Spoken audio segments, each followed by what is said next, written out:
А чи знали ви, що правильно обрана стільниця на кухні може змінити все на краще, чи навпаки, неправильно на гірше?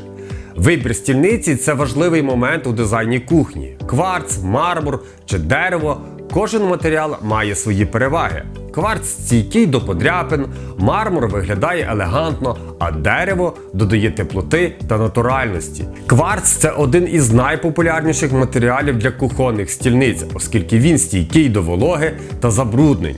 Для любителів природнього стилю ідеальним варіантом стане дерев'яна стільниця, яка додає інтер'єру природності та теплої атмосфери.